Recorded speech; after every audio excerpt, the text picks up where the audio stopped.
বিচার বিভাগের সেপারেশন স্বাধীনতার কথা বলা হলেও সেটাও আসলে মোটা দাগে কার্যকর হচ্ছিল না। আমাদের সংবিধানের ৯৫ অনুচ্ছেদের মধ্যে বিচারপতিদের নিয়োগ নিয়ে একটা আইন করার কথা বলা হয়েছিল, যেখানে বিচারপতিদের যোগ্যতা দক্ষতার বিষয়গুলো বর্ণনা করা থাকবে এবং সে অনুপাতেই বাংলাদেশের জন্য বিচারপতি নিয়োগ দেওয়া হবে। দুর্ভাগ্যের বিষয় যে মাঝখানে প্রায় অর্থ শতাব্দী চলে গেছে, এতগুলো সরকার যাওয়া আসা করেছে, কিন্তু এই বিচারপতিদের নিয়োগের জন্য কোনো আইন ছিল না। সে জায়গায় অন্তর্বর্তীকালীন সরকার তারা সুপ্রিম কোর্টের বিচারকদের নিয়োগের জন্য একটি অধ্যাদেশ করেছিল। সে অধ্যাদেশটি অত্যন্ত সুন্দর একটা অধ্যাদেশ, এটা সাংবিধানিকভাবে পরিচালিত একটা অধ্যাদেশ, কিন্তু তারপরেও সেই অধ্যাদেশের বিষয়টাকে আজকে রহিতকরণ করা হলো। আমরা খেয়াল করে দেখেছি যে আগের সময়টাতে যদিও রাষ্ট্রপতি প্রধান বিচারপতির সাথে পরামর্শ করে বিচারপতি নিয়োগ হওয়ার কথা, কিন্তু মোটের উপরে কথা হলো যে এটা আসলে রাষ্ট্রপতি প্রধান বিচারপতির কাছ থেকে পরামর্শ নিয়ে করেন না, তিনি মূলত প্রধানমন্ত্রীর কাছ থেকে পরামর্শ নিয়ে এটা করেন।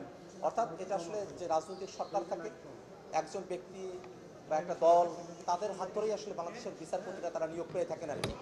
যার কারণে আসলে আমরা এই বিচার বিভাগে মানিকের মতো, এনায়েতের মতো আমরা এমন কিছু বিচারপতি পেয়েছি যারা আসলে বাংলাদেশ রাষ্ট্রটিকে তারা ধারণ করতে পারে নাই এবং বাংলাদেশের মানুষের উপরে তারা জুডিশিয়ালি তারা অবিচার করেছে, জুডিশিয়াল একটা ফার্স তারা তৈরি করেছে, বাংলাদেশের মানুষের উপরে তারা নানা ধরনের অত্যাচার নির্যাতনগুলো তারা করেছে।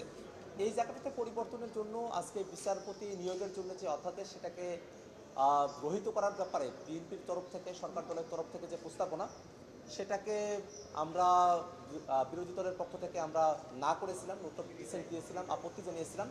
কিন্তু স্বভাবতই যেহেতু সংসদে তারা 2/3 মেজরিটি, আমরা 1/3-এরও কম, এই কারণে আমাদের যে আলোচনাগুলো আছে, হয়তো আলোচনা কিছুটা করতে পেরেছি, কিন্তু আসলে আমাদের কোনো বিষয়কেই যত যৌক্তিকই হোক না কেন সরকার দল আসলে সেটাকে পরিপালন করতে চান না।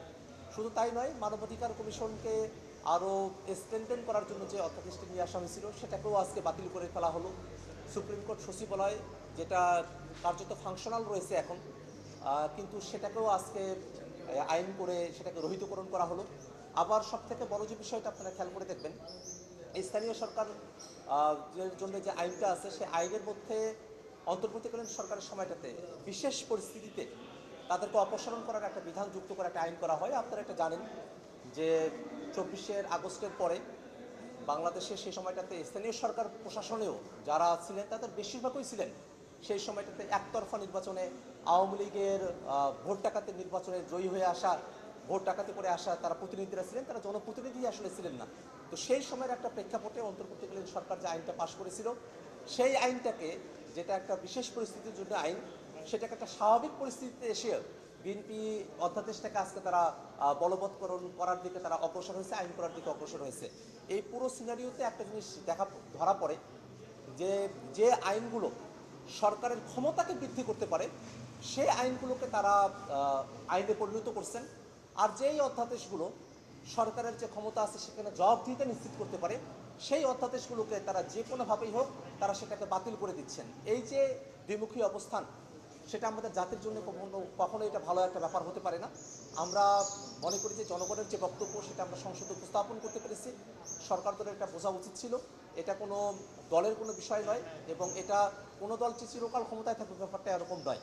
বাংলাদেশের বিচার বিভাগ সেটা যেন সারা জীবনের জন্য স্বাধীনভাবে চলতে পারে, সেটা আমাদের সকলের জন্য এটা ভালো হতে পারত। আমরা সরকারি দলে থাকি আর বিরোধী দলে থাকি, বাংলাদেশের বিচার বিভাগ স্বাধীন থাকবে, স্বাধীনভাবে তাদের কার্যক্রম করে পরিচালনা করবে। সেই জায়গায় যে একটা অন্তরায় তৈরি করা হলো, সেই দুঃখবোধ নিয়ে এখন সামনের দিনে আমাদেরকে আমাদের জনগণকে সাথে নিয়ে আমাদের কর্মসূচি নিয়ে আমাদের আগায় যেতে হবে।